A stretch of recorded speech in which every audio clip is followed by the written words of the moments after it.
बिस्मिल्लाहिर रहमानिर रहीम। हजरत यास इब्ने मुआविया मुजानी रहमतुल्लाहि ताआला आलैहि হইতে বর্ণিত আছে যে রাসূলুল্লাহ সাল্লাল্লাহু আলাইহি ওয়াসাল্লাম ইরশাদ করিয়াছেন, তাহাজ্জুদ অবশ্যই পড়ো, যদিও বকরির দুধ দুহন পরিমাণ এত অল্প সময়ের জন্য হোক না কেন। আর এশার পর যে নামাজি পড়া হইবে তাহা তাহাজ্জুদের মধ্যে গণ্য হইবে। তাবারানী শরীফ। ফায়দা: ঘুম হইতে জাগ্রত হইবার পর যে নামাজ পড়া হয় উহাকে তাহাজ্জুদ বলে। কোন কোন উলামায়ে কেরামের নিকট এশার পর ঘুমাইবার পূর্বে যে নফল পড়িয়া লওয়া হইবে উহাও তাহাজ্জুদ। হযরত আব্দুল্লাহ রাদিয়াল্লাহু তাআলা আনহু হইতে বর্ণিত আছে যে রাসূলুল্লাহ সাল্লাল্লাহু আলাইহি ওয়াসাল্লাম ইরশাদ করিয়াছেন, রাতের নফল নামাজ দিনের নফল নামাজ হইতে এইরূপ উত্তম যেরূপ গোপন সদকা প্রকাশ্য সদকা হইতে উত্তম। হযরত আবু উমামা বাহলি রাদিয়াল্লাহু তাআলা আনহু হইতে বর্ণিত আছে যে রাসূলুল্লাহ সাল্লাল্লাহু আলাইহি ওয়াসাল্লাম ইরশাদ করিয়াছেন, তাহাজ্জুদ অবশ্যই পড়িও, উহা তোমাদের পূর্ববর্তী নেক লোকেদের তরিকা, আর উহা দ্বারা তোমাদের আপন রবের নৈকট্য লাভ হইবে, গুনাহ মাফ হইবে এবং গুনাহ হইতে বাঁচিয়া থাকিবে।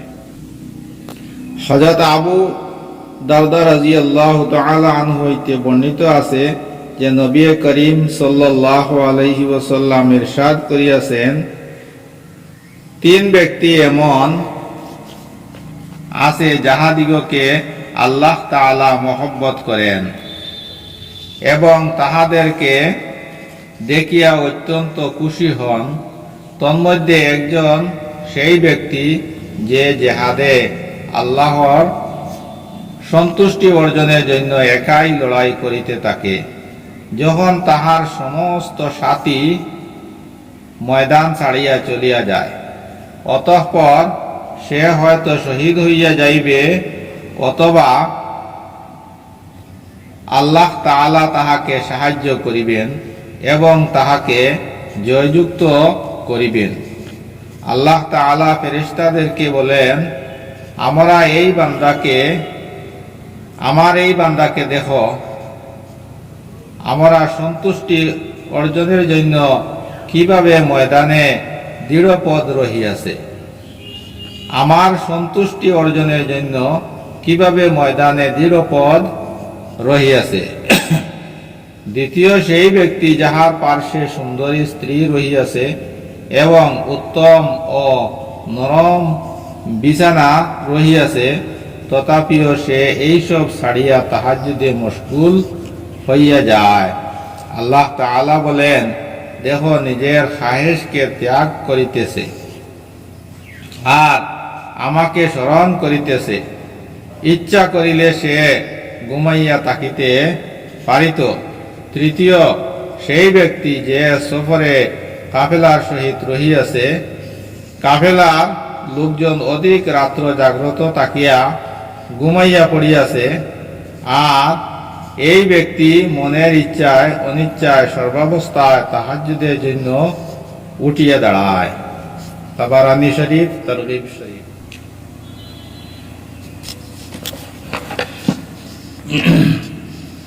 হযরত আবু মালিক আশআরী রাদিয়াল্লাহু তাআলা আনহু হইতে বর্ণিত আছে যে নবী করিম সাল্লাল্লাহু আলাইহি ওয়াসাল্লাম ইরশাদ করিয়াছেন, জান্নাতে এইরূপ বালাখানা রহিয়াছে যাহার ভিতরের জিনিস বাহির হইতে এবং বাহিরের জিনিস ভিতর হইতে দেখা যায়।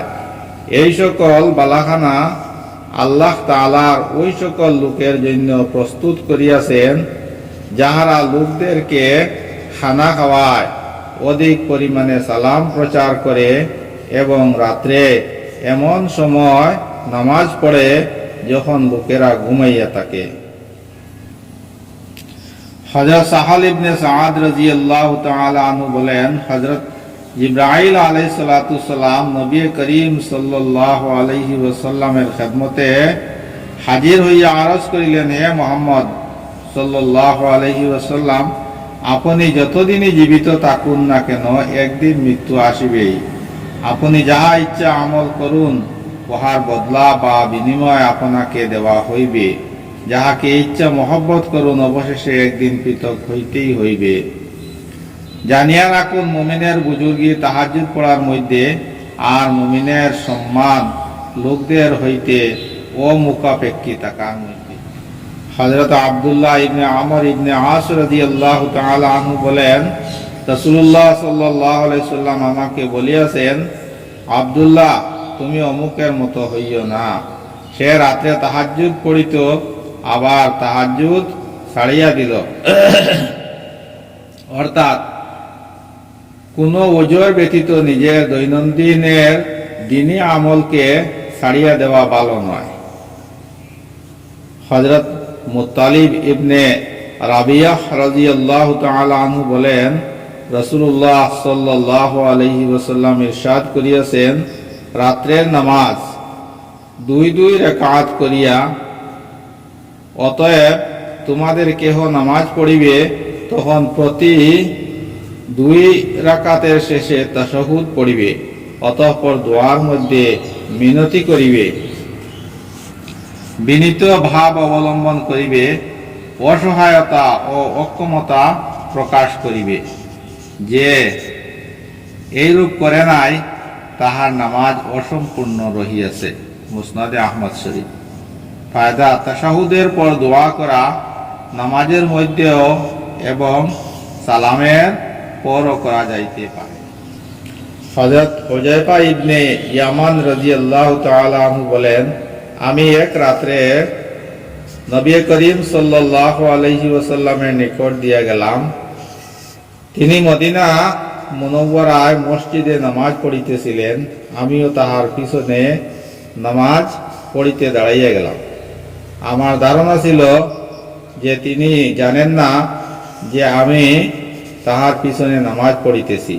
তিনি সূরা বাকারা আরম্ভ করিলেন।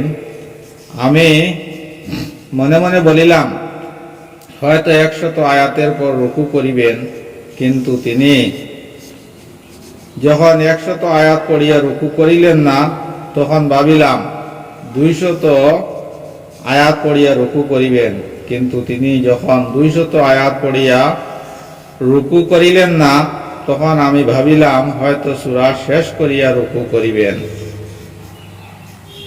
যখন তিনি সূরা শেষ করিলেন, তখন 3 বার আল্লাহুম্মা লাকাল হামদু আল্লাহুম্মা লাকাল হামদু পড়িলেন। অতঃপর সূরা আলে ইমরান আরম্ভ করিলেন। আমি ধারণা করিলাম যে ইহা শেষ করিয়া তো রুকু করিবেনি।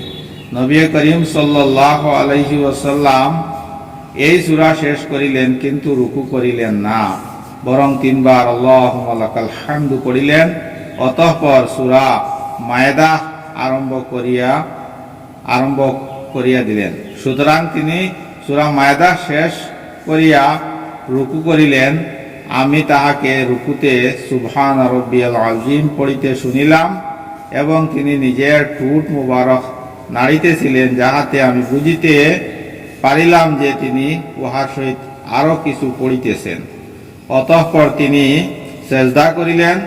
আমি তাহাকে সেজদাতে সুবহান রাব্বিয়াল আ'লা পড়িতে শুনিলাম, এবং তিনি তাহার ঠোঁট মুবারক নাড়াইতেছিলেন, যাহাতে আমি বুঝিতে পারিলাম যে তিনি উহার সহিত আরো কিছু পড়িতেছেন, যাহা আমি বুঝিতে পারিতেছিলাম না। অতঃপর দ্বিতীয় রাকাতে সূরা আনআম আরম্ভ করিলেন।